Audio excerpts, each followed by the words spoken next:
buddy Shellitronnn here. You can call me Shells, and I'm back again with a brand new video. And I'm gonna keep it a Bowberry biscuit. Before I get talking about this game, I want to go ahead and wish you and your lovely family, especially the aunties, hey Miss Gladys, a very Merry Christmas, Happy New Year, Hanukkah, Kwanzaa, whatever it is you celebrate. And if you don't celebrate it at all, I want to wish you a happy next 6 days of your life, because I know for a fact that I'm going to be enjoying myself when the Carolina Panthers go up and face the Washington Red Flags, and there's a lot of them.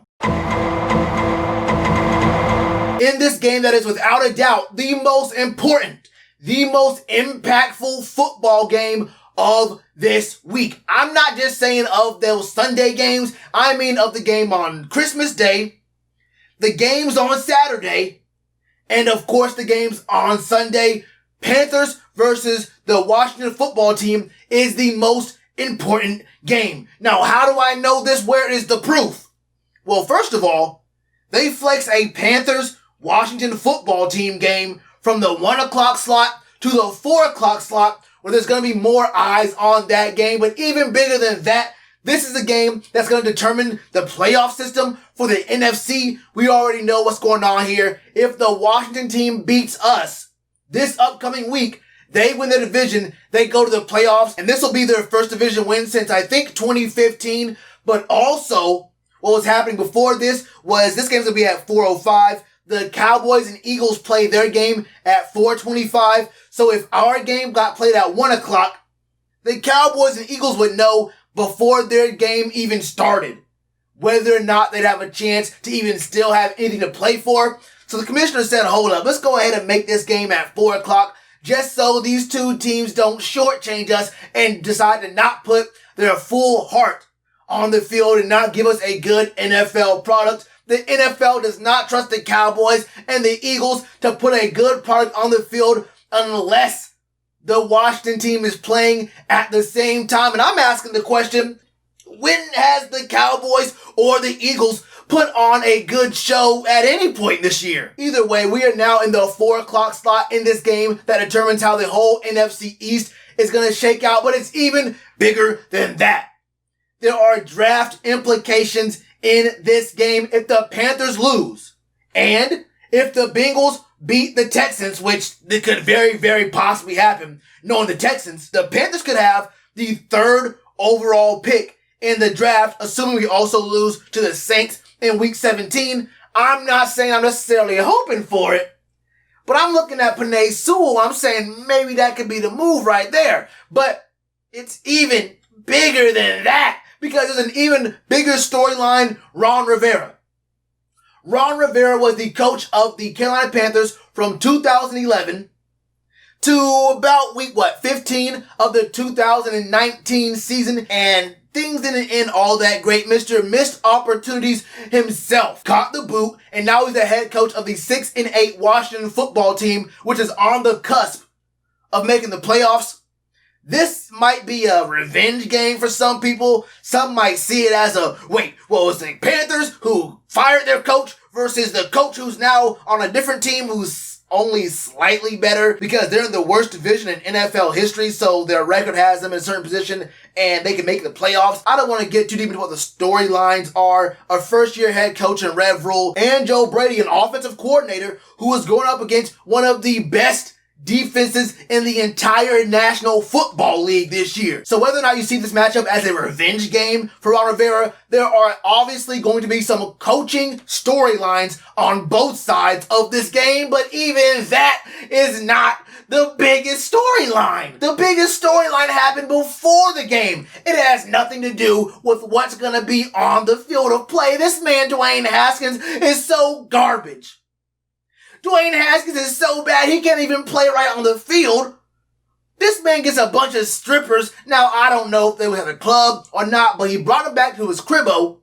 He posted a picture with these, I shouldn't call them strippers. They are entrepreneurial Instagram models looking for their big break. These are women of the entertainment industry. These are ladies who serve in the lewd presentation business. You feel me? He gave them Dwayne Haskins number 7 shirts to wear in a picture to post for the gram. Imagine Dwayne Haskins invites you over to his house and he has a box full of jerseys with his number on them. First of all, it's degrading enough to have to wear a Washington jersey, but now you have to wear a number 7 jersey, and it's not even Theismann. It's a number 7 Dwayne Haskins jersey. How degrading can this man be? And then you have to post it to a public Instagram, and very shortly after you're scrolling through your phone and you see this man loses his captainship on the Washington football team because he had you over without a mask wearing his goofy jersey.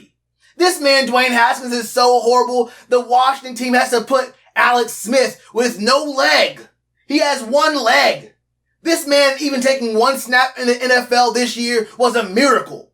He's gonna win comeback player of the year for even stepping on an NFL field for 1 millisecond. There is no other way of putting it. Dwayne Haskins is horrible, but the whole quarterback room for the Washington team is not very good at all. The team ranks 25th in the league in passing yards, and they ranked 29th. 29th in passing touchdowns, but it don't stop there because their run game is not good either. You know they can't pass, so you can just go ahead and crowd the box. They are 25th in rush yards, and I think they're around 7th in rushing touchdowns because once you do actually get to the red zone, you're not going to pass and get a touchdown. So you have to run it in there. Those are more like cleanup touchdowns. We understand how that works. The Washington team gets touchdowns, but they don't get yards passing or running the ball. And it's just sad that guys like Antonio Gibson and Terry McLaurin have to deal with that as their quarterback situation and their offense just does not look good. And understanding that should be a very big advantage for the Panthers defense. You cannot deny, for the most part, this defense has played well enough to give the offense a chance to win multiple games. And when I say multiple games, I mean the majority of the games this team has lost. The defense has played well enough to give the offense a very viable chance to win the game on the last drive. And I don't mean 40 seconds left in the game. You're on your own 10-yard line, no timeouts. That is not a situation the defense is putting their offense in at all. We've seen this defense basically all year. Every single game except for the first game against the Raiders force a turnover. Whether it's a fumble or an interception, this team gets after you. They do their job. And fans of the team do not give Phil Snow enough credit for what's going on. We love Jeremy Chin, but don't give Phil Snow credit. We love Brian Burns. He's been doing great this year, but we don't give Phil Snow credit. Also, Brian's going to be out this game, so it's going to be real hard to dial that pressure the way we have been all season. But I mean, there's other guys like Corn Elder used to be a target for bullies. For any even halfway competent quarterback, Corn's been playing all right. Dante looks more consistent. The whole defense looks better. But when you get to the moneymaker side of the Panthers, you know exactly what you're going to get. And this goes for both sides of the ball, honestly. Our offense has a lot of very good players with individual talents, with individual accolades that just can't get it done. We know about DJ Moore, Curtis Samuel, Robbie Anderson. Ian Thomas, when he gets thrown the ball, is a factor. He is the 43rd most targeted tight end in the league. Don't tell me it's his fault he doesn't get targeted. I've seen multiple times in multiple games, Ian is wide open and our quarterback will not throw to him. He looks him off on purpose. So if you believe the tight ends themselves are the issue for why the tight ends aren't getting thrown the ball, you are not watching the games. You're only looking at numbers. So when I tell you that our most targeted tight end is the 43rd most targeted tight end in the league, who throws the ball? You tell me. You gotta let me know who's the one throwing the ball and how much faith you actually have in that guy who's throwing the ball. I don't want to hear about our tight ends not being good enough. Talk to me about our quarterback play. And that's how it is, bro. All these games come down to the wire, come down to the last drive of the game. And we all know the problem is our quarterback is not very good. Russell Okung is probably not going to play this game. He was out on Wednesday in practice, and I'm pretty sure he did not practice on Thursday. I have to double check that again. But Russell Okung has been out. And this is an offense that worked very well for the first quarter, second quarter, third quarter has some problems, but early fourth quarter, from 15 minutes up to the 5-minute mark, this offense is amazing. Going up and down the field with ease. 4 minutes to the end of the game, this offense has problems. You can see even Mike Davis in the backfield throwing out 8-9 jukes before he even sniffs the line of scrimmage. He has very good games. Is he one of the premier running backs in the league? Obviously not. No one expected him to be doing what he's doing at this level. And C-Mac has been officially ruled out for this game. We won't see him again this year. We should not see C-Mac back on the field of play this year. But we understand what the offense's problem is. They can move the ball and score for the first 3.5 quarters. We see what happens late in the fourth quarter of just about every single game this season. And it's not going to be very easy going up against, like I mentioned before, one of the best defenses in the National Football League. This Washington football team's defense is ranked 3rd in the league in passing yards allowed. They're also ranked 6th in passing touchdowns allowed. That's not a very good sign for a team that can't pass the ball into the end zone already, but they're also very good against the run. They are actually ranked 13th in rush yards allowed, but 8th in rush touchdowns allowed, which also isn't very good for us because still a third of our rushing touchdowns have come from Christian McCaffrey in the 3 games he's played. So we understand what's going on with the run game as well. This is a very, very good defense. Now, is it such a good defense that Chase Young should have got the Pro Bowl nod over Brian Burns? I don't know. All I'm asking is where them ballots go. I want to see the ballots. Alright?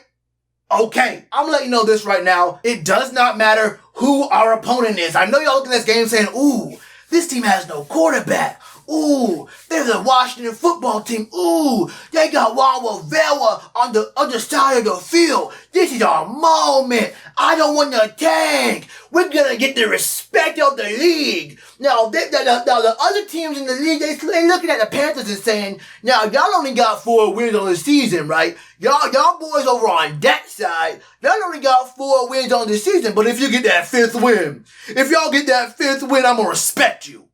Free agents all around the league are saying, hold up, the Panthers won a 5th game? Let me go over there and sign a long-term contract. These boys won a 5th game. They playing for pride. These boys is real. They won a 5th game against the Washington team, a powerhouse and a historic franchise in the National Football League, one of the best teams of the past 20 years. The Panthers are my squad for the future. They are a real team right now. They won a 5th game in their season. They're moving up. They're going places. A deep playoff run team this year. Stop it. No free agent is watching this game saying, if the Panthers win this 5th game of their season, I'm a sign there. No impartial football fan is watching this game saying, I'm not really a fan of the Panthers, but if they beat this Washington team, I'm going to buy 10 jerseys. No one cares about this one single game. I'm not saying I want the team to go out there and lose. This team is not trying to tank. This team is just not a very good team. There is good players, but the cohesiveness and the late game strategy and the late game production isn't there. I see this game going like many of our other games. We aren't going to get blown out. We will be tight in this game. We might even lead for a good chunk of this game. I'm seeing a 4-point loss. 20-24 Washington football team. Our offense has an opportunity to win, and this Washington defense starts to get real busy. That's how I feel about it, man. Let me know all your thoughts in the comments below. What do y'all think about stat predictions, score predictions? Rev Rule already said that PJ Walker and Will Grier will not touch the field this season. So you know what's going on there. What do you think's going to happen in this game? Let me know all your thoughts in the comments below. And you already know what to do with that like button. Cheers to you, appreciate the chance. Being told y'all I been the man. Being told y'all I had the gift. Tell a friend to tell a friend. Real ones gonna recommend. Count this as another win.